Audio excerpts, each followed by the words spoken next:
The Ragnarok energy also polarizes our positions against each other. And what I'm looking at is when you look at the hate targets, we vocalize our biases on social media regularly. We talk about how much we hate what happens, with P. Diddy and the Ice Spice and Sexy Red and all of this stuff. And it allows you to direct and cultivate your bias into hatred and direct it somewhere. There are powers that, let's say, for lack of a better term, I call elites, that know how to take that energy, synergize it, amalgamate it, and use it for their purpose. But people don't see that whenever you elicit these lower vibrations by looking at TikTok and directing your bias or your hate or your aberrance or your avarice or your truculence and your disagreement with however you feel or whatever you think Donald Trump really is, or Kamala Harris, and you don't like the fact that, she suppressed information allegedly, and she's now being posted up to be the president. We are in the early stages of Ragnarok. And what's happening is, if we don't come together and develop our spirituality to rival AI and develop our DI, divine intelligence, what's going to happen is, and there have been lots of movies that have warned us about that, from Wonder Woman 84 to all of the Terminator movies, to all of these movies have been people from our future that have broken the time laws and time gates. And some of them have signed up to incarnate as writers, producers, and directors so that they can direct the movie that will warn their people from their timeline about what most likely is imminent.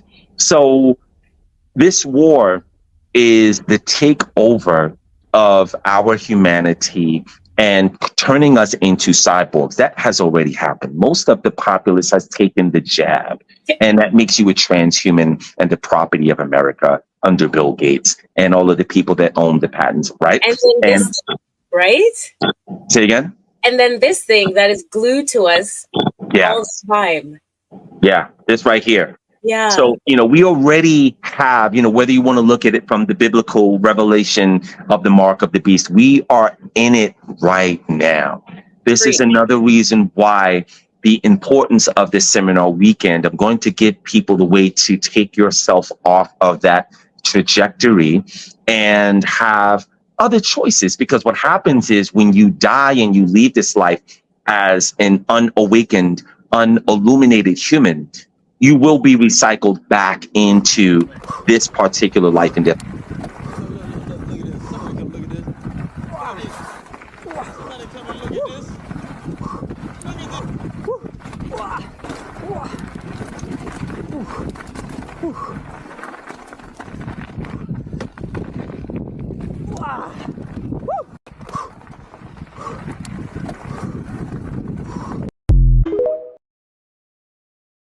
There's no way around it, because you don't have other divine beings that you've connected your consciousness to. They will not claim you. So when you leave, you're going to see the tunnel of light, and you're going to be right in what you call utero, and you'll be born right back again to be in servitude to the biblical demigods. That it drives me nuts when I hear people say, I want to thank God and thank Jesus, and that is the major problem. Yes. Right there. So I'm going to teach people how we're going to debunk religion once and for all successfully. And I'm going to show the facts of how you can now say, when you do say God, you're going to choose a God. I'm going to give people a list of 66 gods. 6 plus 6 equals 12, and 4 plus 4 plus 4 equals 12. That is a very, it's a divine triad. Going to furnish the entire audience with that list and say, there are 66 gods here. Choose one. Make that your God. Make 2 of them your gods. But you will have a lot more power in your life now, possibly for the first time, than you have ever had, by praying to Jesus and just thinking a God that doesn't have a name. If I call, your name is Carrie Ann. If I say woman, excuse me, brother. Right. My name is Carrie Ann. Exactly. Right. Exactly. Or if I called you King Simon, man, male. You say brother. My name is King Simon. Please address me. So why is it that we can continue to say, I want to thank God, when there are billions of gods in this particular universe? Some of them have actually been human. Some of them actually lived on Earth eons ago and have graduated into that state.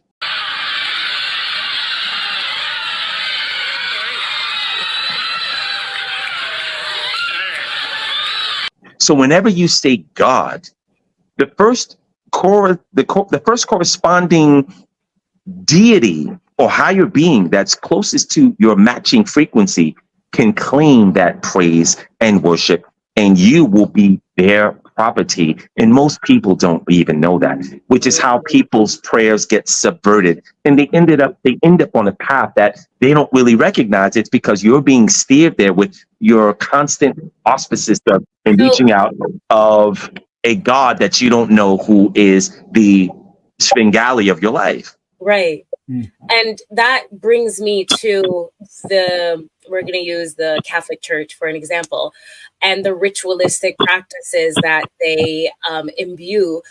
And, if we're going and worshiping and deifying gods that we don't know of, and they know of it, so the ritualizing and harvesting of energy is on their side because they're the knowledgeable ones and we are the ignorant ones going thinking that we're praying to the almighty oneness. Is that my understanding?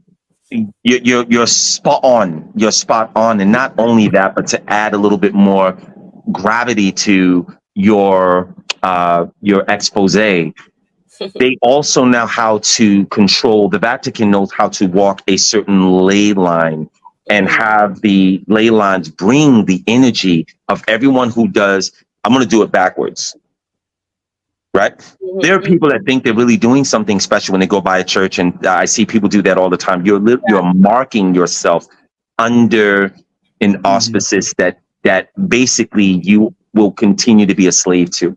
So we need to have liberation, and we have opportunities. No one can say at the end of their life, when they take their last breath, that they have not been offered something that is antithetical to the servitude that they have been under for many, many lifetimes.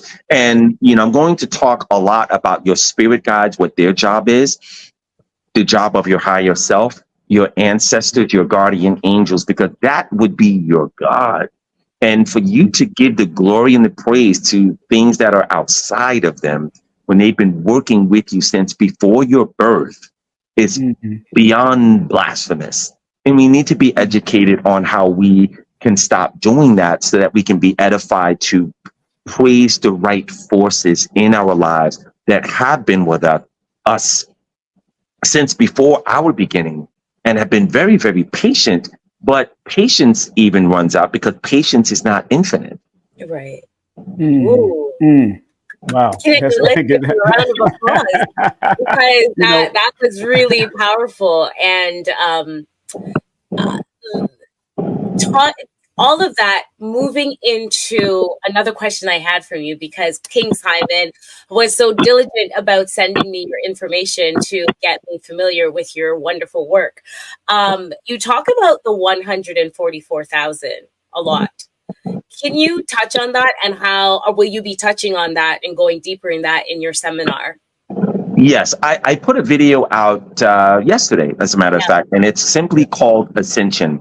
And for anyone who cares to, and I don't want to take up the time, but that video talks about that didactically in that particular video. I also will say to the other people who think that they are part of the 144,000, it's not a big number. On the, and King Simon can validate this for you. When you compare 144,000 against 7 billion, possibly 7.5 billion, it's less than a fraction of 0.01%. So I will say this: every single person who has been seeing digital coding, and it's not called angel numbers. Let's get rid of that, because that belongs to a woman named DV. I'm not going to say her name, but it's called divine digital coding.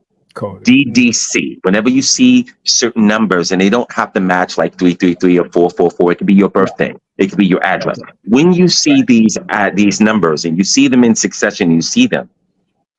These are the alarms that you worked so tirelessly with your spirit guides before you were born to tap you on your shoulder. It's time to wake up. King Simon, I took a quick nap right before this particular transmission, and I set my alarm to 6:50. It woke me up 6:50. I looked at it, I stopped it, I got up, and I started preparing all of this stuff. That's just one kind of alarm. Why is it that people think that this is not something that is divinely connected to them? It is. And it only means one thing. It is under an umbrella. So the meaning of your particular numbers transmitting themselves to you, it's reminding you that you have forgotten something and you need to get on with your mission of expanding and completing your spirituality. That's exactly what it means.